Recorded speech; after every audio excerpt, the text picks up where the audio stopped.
आपने कभी कोई वेबसाइट बनाई है, वेबसाइट का एसईओ किया है या फिर कोई एक स्मॉल वर्डप्रेस वेबसाइट मैनेज की है, आपने एक नाम बहुत सुना होगा जिसे कहते हैं रीडायरेक्ट्स। अच्छा, बहुत सारे लोग इसका यूज करते हैं, एसईओ भी और वेब डेवलपर भी। बट मजेदार बात यह है कि बहुत सारे लोगों को 301 और 302 में फर्क ही नहीं पता है।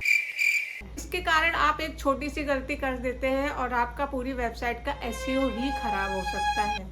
तो आज के वीडियो में हम जानेंगे कि रीडायरेक्ट्स क्या होता है, इनकी क्या जरूरत पड़ती है, 301 और 302 रीडायरेक्ट्स में फर्क क्या होता है, गूगल इसको कैसे देखता है और एसईओ का इस पे कितना ज्यादा असर पड़ता है। और सबसे बड़ी बात, वो गलती है जो आपको रीडायरेक्ट करते समय नहीं करनी है। सबसे पहली बात जानते हैं कि रीडायरेक्ट होता क्या है। मान लीजिए आप पहले एक दिल्ली में रहते थे, उसके बाद आप गुरुग्राम शिफ्ट हो गए और आपने बहुत सारी शॉपिंग की हुई है मंत्रा से या फिर नायका से।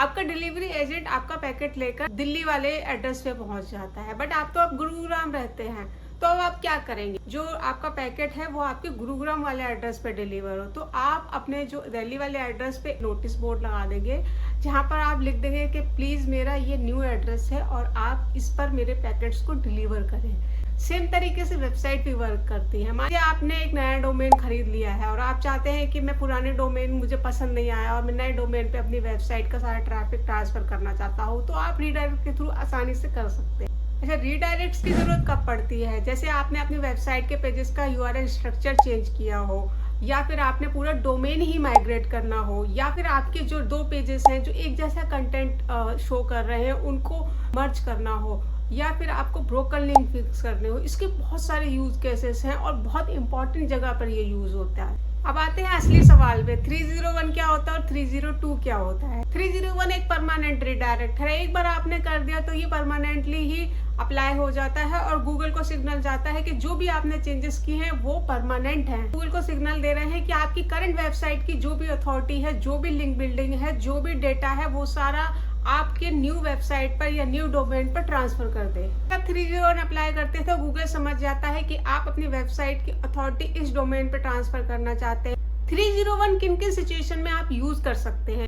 एक, यूआरएल चेंज। अगर आपका कोई यूआरएल का नाम था जैसे दुबई एक्सप्रेस वीजा, उसको आप चेंज करके दुबई अर्जेंट वीजा करना चाहते हैं तो आप 301 अप्लाई कर सकते हैं। सेकेंड है डोमेन माइग्रेशन। अगर आपका कोई भी ओल्ड डोमेन है xyz.com और उसको आपको abc.com पे माइग्रेट करना है तो आप 301 के थ्रू इजिली कर सकते हैं। तीसरा है HTTPS माइग्रेशन। करंट वेबसाइट में SSL सर्टिफिकेट नहीं है और HTTPS नहीं है, तो आप SSL सर्टिफिकेट ऐड करके अपने पुराने HTTP वाले URLs को HTTPS में माइग्रेट कर सकते हैं। अगर आपके दो पेज सेम कंटेंट कैरी कर रहे हैं या आपने गलती से सेम कंटेंट दो पेज पे डाल दिया है तो आप एक पेज को दूसरे पेज पे रीडायरेक्ट कर सकते हैं। फिफ्थ है ब्रोकन लिंक। अगर आपका कोई पेज है जो अब वर्क ही नहीं कर रहा है तो आप उस पेज को किसी वर्किंग पेज पे माइग्रेट कर सकते हैं ताकि आपके ब्रोकन लिंक्स का इशू खत्म हो सके।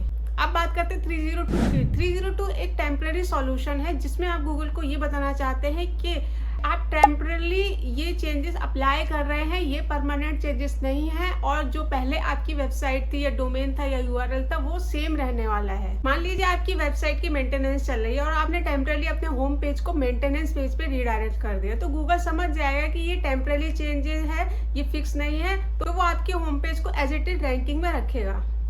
अब बात करते हैं 302 का यूज आपको कब करना है। पहला है वेबसाइट मेंटेनेंस। अगर आपकी वेबसाइट मेंटेनेंस के अंडर चली गई है तो आप अपनी वेबसाइट के एग्जिस्टिंग यूआरएल को या पूरे डोमेन को ही मेंटेनेंस मोड में रीडायरेक्ट कर सकते हैं। ये बहुत ही टेम्पररी सिचुएशन है तो गूगल इसको अंडरस्टैंड कर लेते हैं। सेकेंड है आउट ऑफ स्टॉक प्रोडक्ट। अगर आपकी ई कॉमर्स वेबसाइट है और कोई प्रोडक्ट आउट ऑफ स्टॉक चला गया है तो आप उस पेज को डिलीट नहीं कर सकते ना, क्योंकि कल को वो प्रोडक्ट आ जाएगा वापस, तो आप उसको 302 रीडायरेक्ट कर सकते हैं ताकि गूगल समझ जाएगा कि अभी फिलहाल ये आउट ऑफ स्टॉक है, बाद में ये वापस आ जाएगा और हमें ये पेज को रैंकिंग में रखना है, बट अभी टेम्परेली के लिए ये हॉल्टेड है।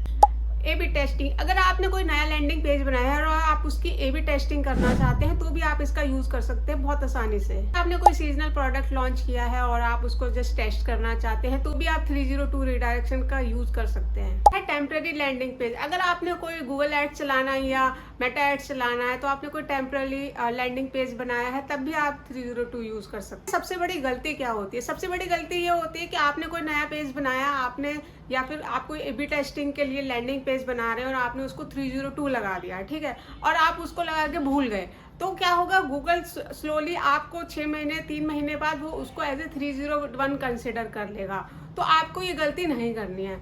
दूसरी गलती यह होती है कि आपने कोई कंटेंट मर्जिंग की है या फिर ब्रोकन लिंक फिक्स किया है, तो आपने नया पेज तो रिडायरेक्ट कर दिया, बट आपने इंटरलिंकिंग में वो पेजेस चेंज ही नहीं किए या वो फिक्स ही नहीं किया, बिकॉज इंटरलिंकिंग में तो वही पुराना ओल्ड यूआरएल पड़ा हुआ है और आपने उसको रीडायरेक्ट कर दिया है। तो आपको जो नया लिंक है वही वहां पर जाके एडिट करना है इंटरलिंकिंग में, और उस इंटरलिंकिंग को फिक्स करना है, वरना आपका एसईओ बहुत ही ज़्यादा खराब हो जाएगा। अलावा आपको रीडायरेक्ट चेन का भी ध्यान रखना पड़ता है। आप बहुत ज़्यादा रीडायरेक्शन नहीं कर सकते। मान लीजिए आपने XYZ को ABC पे रीडायरेक्ट कर दिया, फिर ABC को CWD पे रीडायरेक्ट कर दिया, फिर CWD को EFT पे रीडायरेक्ट कर दिया, तो ये एक तरीके का रीडायरेक्शन चेन बन जाता है। ये आपको गलती कभी नहीं करनी। ये करते आपकी वेबसाइट बहुत स्लो हो जाएगी और गूगल जो है आपकी URL, सारी वेबसाइट की URL को क्रॉल भी ढंग से नहीं कर पाएगा और आपका पूरा SEO खराब हो जाएगा।